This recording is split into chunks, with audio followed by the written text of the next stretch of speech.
Hello friends, welcome back to my YouTube channel. எல்லாரும் எப்படி இருக்கீங்க? இன்னைக்கு வந்து ஹீரோ பிராண்ட்லேருந்து Zoom 125 அப்படின்ற இந்த பெட்ரோல் ஸ்கூட்டர் தான் நம்ம இன்னைக்கு பார்க்க போகிறோம்.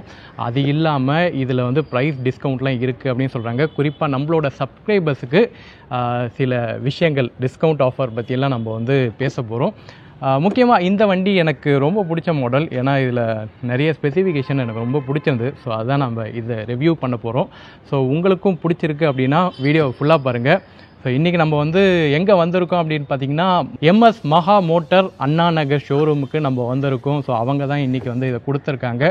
ஸோ என்ன மேட்டர் அப்படின்றத பார்ப்போம். அண்டு முக்கியமாக டிஆர் மார்க்கெட் பிளேஸை வந்து பார்க்கலன்னா போய் பாருங்கள். ஏன்னா இந்த வண்டிக்கான டிஸ்கவுண்ட் கூப்பன் நம்ம ஒவ்வொரு டீலர்ஷிப்பும் போகும்போது அவங்க நம்ம சப்ஸ்கிரைபர்ஸ்க்கு என்ன பண்ணுறாங்க அப்படின்றத நம்ம கலெக்ட் பண்ணி அதை வந்து நம்ம ஒரு கூப்பனாக போடுறோம். ஸோ இன்ட்ரெஸ்டடாக இருக்கிறவங்க அந்த கூப்பனை வாங்கிக்கலாம். கூப்பனை பற்றி நான் வந்து இந்த வீடியோவில் நான் தொடர்ச்சியாக சொல்கிறேன். அதில் என்ன பெனிஃபிட் கிடைக்க போகுது, ப்ரைஸில் என்னெல்லாம் ஆஃபர் கிடைக்க போகுது அப்படின்றதெல்லாம் நம்ம வந்து முழுக்க நம்ம வீடியோ எண்டில் நம்ம அதை பற்றி பேசுவோம்.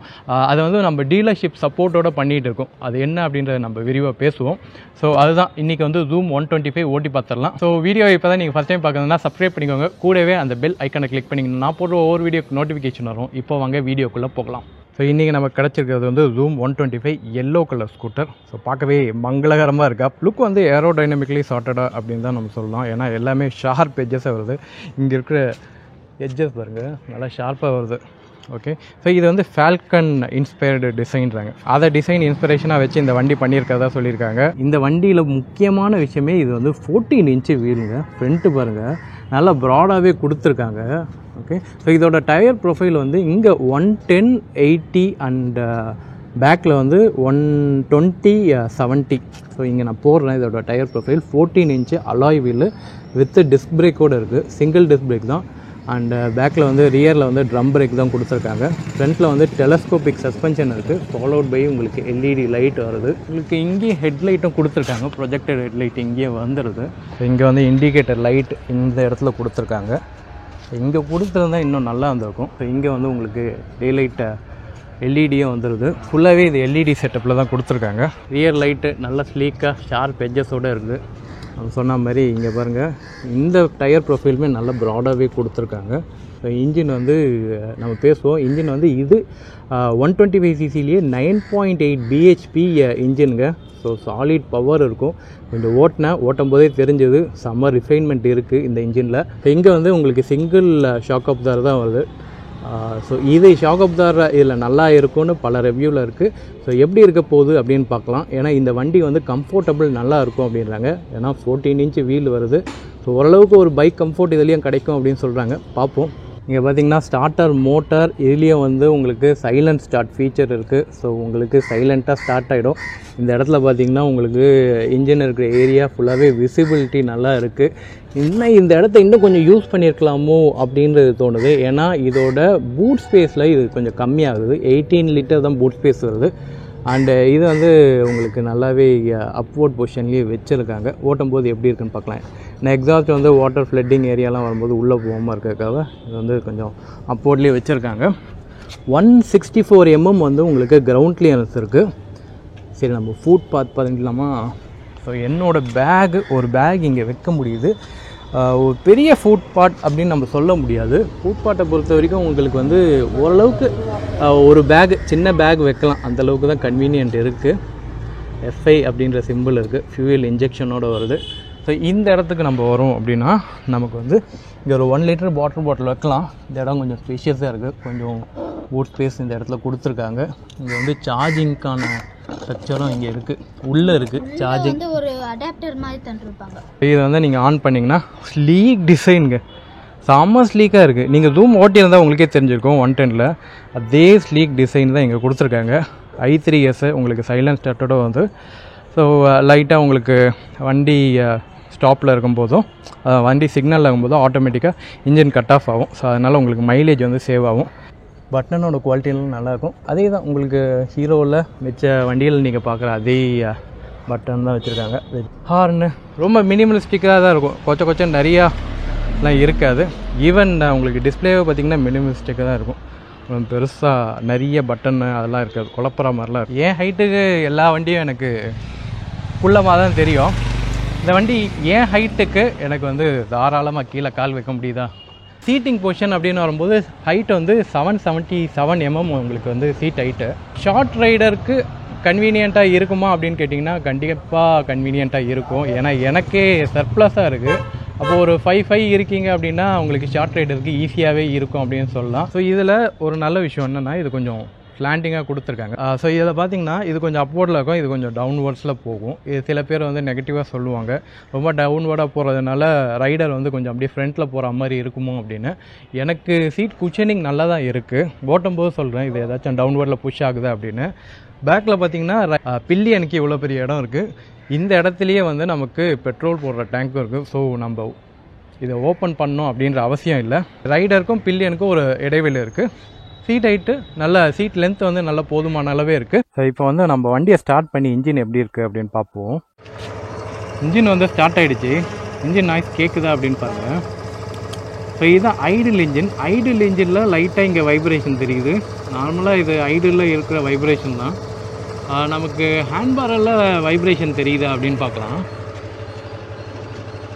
லைட்டாக இருக்குது. ஓகே, இது ஐடலில் தான். ஓகே, ஸோ ஐடலில் மிஸ்டேக் பண்ணிக்காதீங்க. நம்ம ஐடலில் நம்ம இன்னும் மூவிங் கண்டிஷனில் இருக்க அப்படி இருக்கும்போது இருக்கிற இன்ஜின் சவுண்டு லைட்டாக ரெவ் பண்ணி பார்க்கலாம்.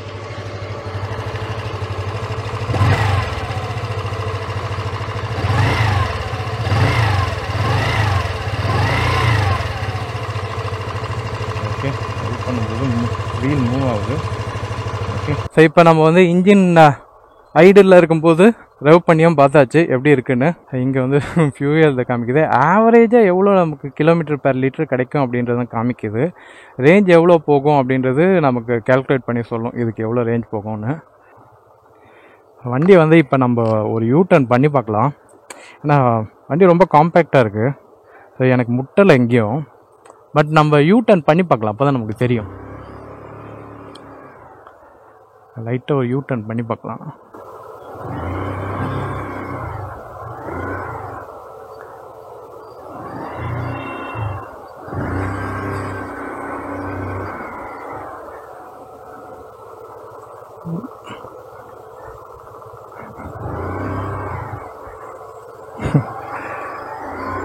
ரொம்ப டைட் ஸ்பாட்டில் தான் யூ-டர்ன் பண்ணுறேன். இப்போ வண்டியை வந்து மூவ் பண்ணி பார்க்கலாம் எப்படி இருக்குன்னு. ரெவ் சவுண்ட் பாருங்கள். பட் எனக்கு ரிஃபைன்மெண்ட் தெரியுதுங்க. வண்டியில் ரிஃபைன்மெண்ட் நல்லா பண்ணியிருக்காங்க. புது இன்ஜினு நல்லா ரிஃபைன்மெண்ட் பண்ணியிருக்காங்க. ஸோ இதோட பவர் வந்து 9.8 bhp power, which is very good for this segment அப்படின்னே நான் சொல்லுவேன். ஸ்பீட் பிரேக்கர் வருது, ஏறி இறங்குவோம். வண்டியில் நாய்ஸ் இருக்குது கண்டிப்பாக. ஆனால் அந்த நாய்ஸ் வந்து ரொம்ப இது மாதிரி கரன்னு இருக்கும்ல, அந்த மாதிரி இல்லை. பட் நாய்ஸ் லவுடாகவே இருக்குது. வண்டி வந்து எஃபோர்ட்லெஸ்ஸாக தெரியுது. ஆனால் அந்த 9.8 bhp பவர் வந்து எஃபோர்ட்லெஸ்ஸாக வண்டியை மூவ் பண்ணுது. ஸோ வண்டியில் எந்த ஸ்ட்ரெயினுமே தெரியல, ஈஸியாக மூவ் ஆகுது. இப்போ நான் ஆக்சிலரேட்டர் கொடுத்தேன்னா ஈஸியாகவே மூவ் ஆகும்.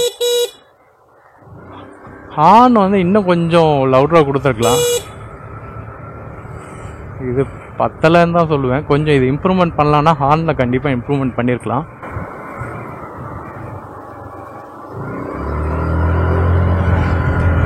ஸோ அந்த கிரண்ட் நல்லா இருக்குது. இப்போ நான் ஒரு புஷ் பண்ணேன் அப்படின்னா கிரண்ட் நல்லா இருக்குது. ஸ்பீடுமே சூப்பராக போகுது.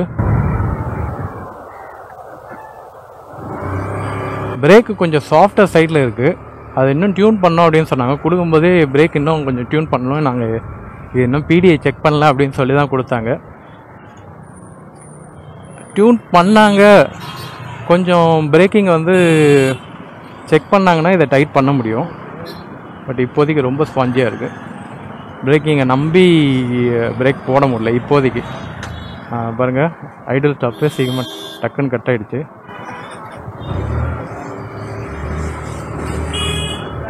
ஐடல் ஸ்டாப்பில் மேட்டர் என்னன்னா, இதை பிரேக் பிடிச்சி தான் திருப்பி நான் ஆக்சிலேட்டர் பண்ண வேண்டியதாக இருக்குது. அதனால் இப்போ யமஹாலெல்லாம் பார்த்தீங்கன்னா லைட்டாக ஆக்சிலேட்டர் கொடுத்தாலே டக்குன்னு ஐடல் ஸ்டாப்லேருந்து ஸ்டார்ட்டுக்கு வந்துடும். ஆனால் இந்த வண்டியில் பிரேக் பிடிச்சிட்டு நான் ஆக்சிலேட்டர் பண்ணிவிட்டு அதுக்கப்புறம் தான் நான் வண்டியை ஓட்ட வேண்டியதாக இருக்குது ஐடல் ஸ்டாப் கண்டிஷனில். அதை மட்டும் ஞாபகம் வச்சுக்கோங்க. அது உங்களுக்கு பழகிடும். ஒன்ஸ் நீங்கள் யூஸ் ஆகிட்டீங்க அப்படின்னா ஒவ்வொரு வண்டிக்கு ஏற்ற மாதிரி பழகிடும். ஸோ இந்த வண்டியில் இப்படி இருக்குது. வண்டி பாருங்கள், அசால்ட்டாக கிக்கின் பண்ணுது. 10.4 Nm வந்து உங்களுக்கு டார்க் இருக்குது அட் 6000 RPM. அப்படின்னா கிரேசி ஃபாஸ்ட்டாக போகிறதுக்கான வாய்ப்புகள் எல்லாமே இருந்தாலும் பிரேக் வந்து இல்லை இன்னும் கொஞ்சம் நல்லா டைட் பண்ணி செக் பண்ணி கொடுத்துருக்கலாம். என்னன்னா வண்டி டெஸ்ட் ட்ரைவ் அவைலபிலிட்டி கொஞ்சம் கிடைக்கிறது கஷ்டமாக இருக்கிறதுனால ஏதோ இருக்கிற வண்டியே டெஸ்ட் ட்ரைவ் கொடுக்குறாங்க. அது மட்டும் கொஞ்சம் பார்த்துக்கணும், சரியா? ஸோ நான் பிரேக்கிங்கு இதை நம்பி நான் ஸ்பீடு போக இப்போதைக்கு நான் விரும்பலை. பட் நான் சொல்கிறேனே, வண்டி வந்து அப்படியே ஈஸியாக ஸ்பீடாக பில்டப் பண்ணுது. ஈஸியாக, எஃபோர்ட்லெஸ்ஸு. நீங்கள் ஒரு டக்குன்னு ஓவர்டேக் பண்ணணுன்னா பாருங்கள், வண்டி ready to go, eager to go அப்படின்னு சொல்லலாம். இந்த வண்டியை பொறுத்த வரைக்கும் 2 விஷயமே இதில் சால்வ் ஆகுது. உங்களுக்கு மைலேஜுமே உங்களுக்கு ஒரு 56 ARI இவங்க கிளைம் பண்ணுற ரேஞ்ச், அதுவும் மைலேஜ் அப்படின்னு சொன்னாலும் இந்த வண்டி வந்து நீங்கள் ஒரு டீசெண்டான ஒரு பெர்ஃபார்மன்ஸில் ஒரு 30 to 50 நீங்கள் க்ரூஸ் பண்ணுறீங்க அப்படின்னா, ஏன்னா 30 to 50 இது வந்து எஃபோர்ட்டில் தான் க்ரூஸ் ஆகும். 60 வரைக்குமே நல்லா எஃபோர்ட்லெஸ்ஸாக தான் க்ரூஸ் ஆகும். ஸோ பாருங்கள், இவ்வளோ நீங்கள் போகிறீங்கன்னா இங்கே பார்த்தா உங்களுக்கு தெரியுதுங்களா, இங்கே ஆவரேஜ் மைலேஜை நமக்கு காமிக்கும் 55.9. ஸோ நான் இதே மாதிரி நான் அப்படியே உருட்டிக்கிட்டு ஓரளவுக்கு ஒரு 50 நான் சிட்டிக்குள்ளே நான் க்ரூஸ் பண்ணேன் அப்படின்ற பட்சத்தில் எனக்கு வந்து மைலேஜ் சாலிடாக ஒரு 50 எடுக்க முடியும். பட் 125cc ஹீரோவில் எல்லாம் எப்போயுமே சொல்கிறது, நீங்கள் அக்ரெசிவாக ஓட்டுற டெண்டன்சி இருக்குன்னா 40 to 45 தான். அக்ரெசிவாக ஓட்டுறீங்க அப்படின்னா, என்ன மாதிரி கொஞ்சம் பார்த்து மைலேஜ் ஸ்பெசிஃபிக்காக ஓட்டுறீங்கன்னா 45 to 50 கண்டிப்பாக எடுக்கலாம். அதோட ஆதாரம் நான் இங்கேயே காமிக்கிறேன், இதை நோட் பண்ணிக்கிட்டே வருங்க. இதை பாருங்கள், 46.6 31 இருக்குது கிலோமீட்ரு. இப்போ பாருங்கள், ரொம்ப ஸ்ட்ரெஸ் பண்ணல. இன்ஜின் வந்து லீனியராக தான் நான் ஸ்பீட் டெவலப் பண்ணுறேன். ஸோ எனக்கு வந்து 50 ஸ்பீட் போகுது. கொஞ்சம் நான் அக்ரெசிவாக வேணும் அப்படின்னும் போது இங்கே மைலேஜ் உங்களுக்கு குறையுதுங்களா, 40 கிட்ட வந்துடுச்சிங்களா, அதுதான் மேட்ரு. ஸோ அக்ரெசிவாக நீங்கள் போகிறீங்க அப்படின்னா பாருங்கள் 38 தான் காமிக்குது. அப்போனா நீங்கள் இதே அக்ரெசிவாக நீங்கள் கண்டினியூ பண்ணிங்கன்னா உங்களுக்கு 38 40 இவ்வளோ தான் உங்களுக்கு மைலேஜ் கிடைக்கும். ஆனால் வண்டி வந்து உங்களுக்கு எஃபோர்ட்லெஸ், அதாவது அது பெட்ரோலை குடிக்கிறது கூட உங்களுக்கு தெரியாது. வண்டி அவ்வளோ ஸ்மூத்தாக உங்களுக்கு போகுது. ஏன்னா பவரை நல்லா அன்லாக் பண்ணியிருக்காங்க வண்டியில். ஏன்னா இதே 125cc எமஹாவில் நீங்கள் ரேசியர் எடுத்துக்கிட்டிங்கன்னா 9 bhp கூட கிடையாது, சம்வேர் 8.8 bhp பவர் தான் என்னமோ, ஓகேவா? ஸோ அப்படி இருக்கும்போது இதில் 9.8 bhp பவர் கொடுத்துருக்காங்க அப்படின்னா இதில் நீங்கள் ஃபாஸ்ட்டாக நீங்கள் போக முடியும். இப்போ நீங்கள் ஹைவே மாதிரி ஏரியாலலாம் நீங்கள் வந்து எடுத்துக்கிட்டு போகிறீங்க அப்படின்னா எஃபோர்ட்லெஸ்ஸாக உங்களால் போக முடியும்.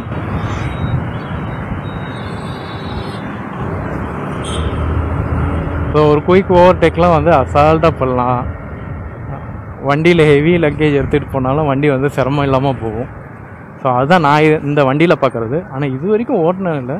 எனக்கு எங்கேயுமே ஒரு வண்டி அந்த சஸ்பென்ஷன் நல்லா இருக்குது அப்படின்னு சொல்ல வரேன். சஸ்பென்ஷன் நல்லாவே இருக்குது. ஒரு இன்னும் கொஞ்சம் மோசமான ரோட் பேச்சஸில் விட்டு பார்க்கலாம் எப்படி இருக்குன்னு. உள்ளே விட்டு எடுக்கலாமா? சட்டக் சட்டக்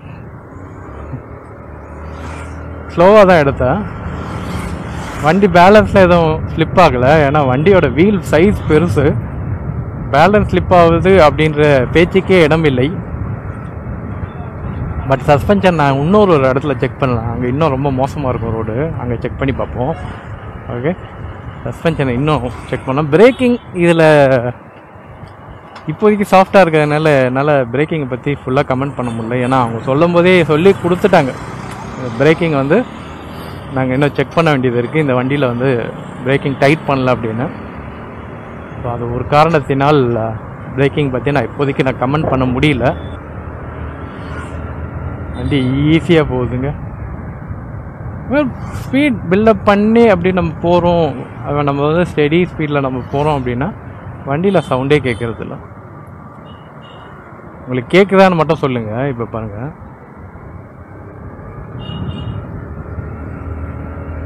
இது கேட்குதுங்களா? இப்போ நான் சஸ்டெயின் பண்ணி நான் ஓட்டுறேன் அப்படின்னா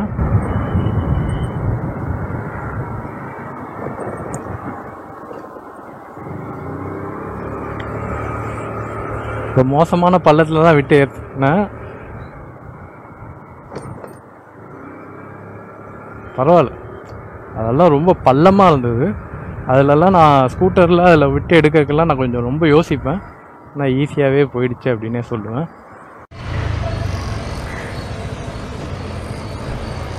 ஸோ இது மேலே ஏறினா நீங்கள் பார்த்துருப்பீங்க.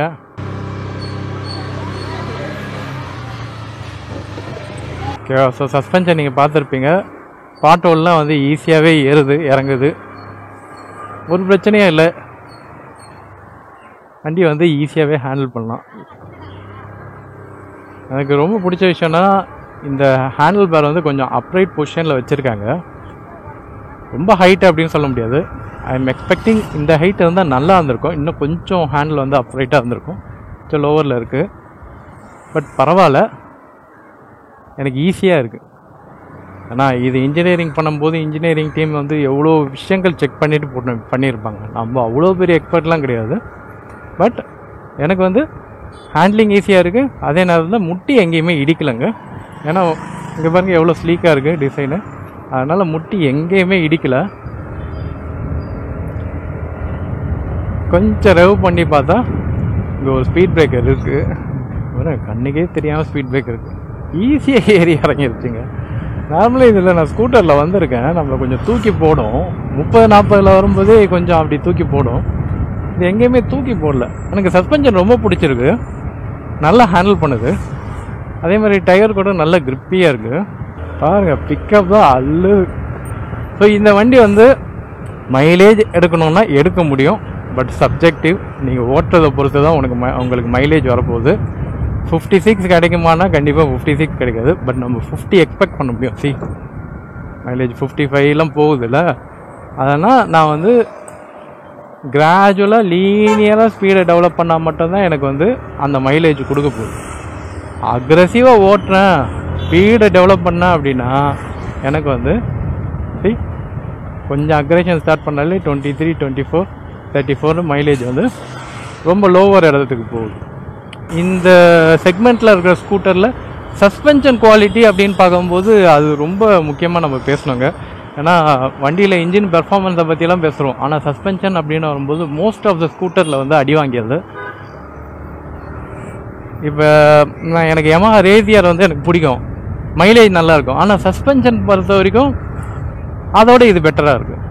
ஓகேங்களா? ஸோ சஸ்பென்ஷன் ஸ்பெசிஃபிக்காக நீங்கள் வந்து எனக்கு முதுகு வலி வரக்கூடாது, நான் வந்து ஒரு மிடில் ஏஜ் மேனு, எனக்கு வந்து வயசாக நமக்கு போன் தேய்மானம் இருக்கும். ஸோ அதெல்லாம் பாதிப்பு இல்லாமல் ஒரு ஸ்கூட்டர் வேணும் அப்படின்னா இந்த வண்டியை வந்து நீங்கள் பிக் பண்ணலாம். சஸ்பென்ஷன் நல்லாயிருக்கு. ஸோ இது ஒரு யூனிசெக்ஸ் வண்டி தான். ஹஸ்பண்ட் அண்ட் ஒய்ஃப் வாங்குறீங்க அப்படின்னா 2 பேருக்கும் உங்களுக்கு வந்து ஒரு பட்ஜெட் ஃப்ரெண்ட்லி ஒரு ஸ்கூட்டராகவே இருக்கும். சரி, இதோட ப்ரைஸ் செக்மெண்ட்டுக்கு நம்ம வந்துடுவோம். இப்போ நான் சொன்னல ஆரம்பத்தில் நம்ம டிஆர் மார்க்கெட் பிளேஸில் வந்து கூப்பன்ஸ் கிடைக்கும், இந்த வண்டிக்கு வந்து டிஸ்கவுண்ட் கூப்பன் கிடைக்கும்னு. இது நான் ஸ்பெசிஃபிக்காக நம்ம எந்தெந்த டீலர்ஷிப்புக்கெலாம் போகிறோமோ அவங்க வந்து நம்ம சப்ஸ்கிரைபர் கவுண்ட்டை வச்சு அவங்கக்கிட்ட நம்ம வந்து பேச முடியும். இப்போ ப்ரைஸ் டிஸ்கவுண்ட்ஸ் கேட்கலாம். ஓகேங்களா? குறிப்பாக நம்மளோட சப்ஸ்கிரைபர்ஸ்க்கு மட்டும் ப்ரைஸ் டிஸ்கவுண்ட் ஏதாச்சும் பண்ணி தர முடியுமா அப்படின்ற மாதிரி நம்ம கேட்க முடியும். அப்படி கேட்டதில் தான் நம்ம வந்து ஒவ்வொரு டீலர்ஷிப்பையும் நம்ம வந்து கனெக்ட் பண்ணுறோம். இப்போ இன்ட்ரெஸ்டடாக இருக்கிறவங்க நம்ம சப்ஸ்கிரைபர்ஸுக்கு ஏதாச்சும் பண்ண முடியுமா, நம்ம சேனல் மூலிமா ஏதாச்சும் பண்ண முடியுமா அப்படின்ற ஒரு நோக்கத்தில் தான் நம்ம இது பண்ணுறது. பியூர்லி நம்ம வச்சுருக்க சேனல் மற்றவங்களுக்கு ஏதாச்சும் ஹெல்ப்ஃபுல்லாக இருக்கணும் அப்படின்றதுக்காக தான் இந்த தாட் வந்தது ஆக்சுவலாக. ஸோ இதில் பார்த்திங்கன்னா நமக்கு வந்து ஒரு கூப்பன் இருக்கும். ஸோ கூப்பனை வந்து ஃப்ரீ ஆஃப் காஸ்ட் அப்படின்னீங்கன்னா எல்லாரும் போய் அந்த கூப்பனை வாங்குவோம், வேஸ்ட் பண்ணுவோம். இன்ட்ரெஸ்ட்டாக இந்த வண்டி இன்ட்ரெஸ்ட்டாக இருக்குது, எனக்கு வந்து இந்த வண்டி தான் நான் ஃபைனலைஸ், இந்த வண்டி தான் நான் வாங்க போகிறேன் அப்படின்றவங்களுக்கு இந்த கூப்பனை வந்து நீங்கள் யூஸ் பண்ணிக்கோங்க. இது வந்து ஓகே, இந்த கூப்பனோட விலை வந்து ஒரு 500 ருபீஸு. இந்த கூப்பன் நீங்கள் வாங்குறீங்க அப்படின்னா ஆப்வியஸ்லி இந்த கூப்பனோட ப்ரைஸ் வந்து உங்களோட ஆன்ரோட் ப்ரைஸ் லிஸ்ட் வரும்போது அதில் டிஸ்கவுண்ட் ஆகிடும். நான் அதோட ப்ரைஸ் லிஸ்ட்டை நான் உங்களுக்கு காமிக்கிறேன். சரிங்களா. கண்டிப்பாக ப்ரைஸ் லிஸ்ட்டில் பார்க்கும்போது உங்களுக்கே தெரியும். இப்போ இந்த கூப்பன் அமௌண்ட்டும் உங்களுக்கு வந்து உங்களுக்கு ப்ரைஸில் வந்து கம்மி பண்ணிவிடுவாங்க. அண்ட் நம்ம வந்து டீலர்ஷிப் கிட்ட பேசியிருக்கோம், நம்ம சப்ஸ்கிரைபர் இந்த கூப்பனோட வரீங்க அப்படின்னும்போது கண்டிப்பாக நீங்கள் வந்து ப்ரைஸ் டிஸ்கவுண்ட் பண்ணி தரணுன்னு. இந்த ப்ரைஸ் வந்து நான் இங்கே போகிறேன், நான் மறுபடியும் ஷோரூம் போயிட்டு அந்த ப்ரைஸை வந்து அவங்க கன்ஃபார்ம் பண்ணோடனே அந்த ப்ரைஸ் லிஸ்ட் நான் உங்களுக்கு சொல்கிறேன்.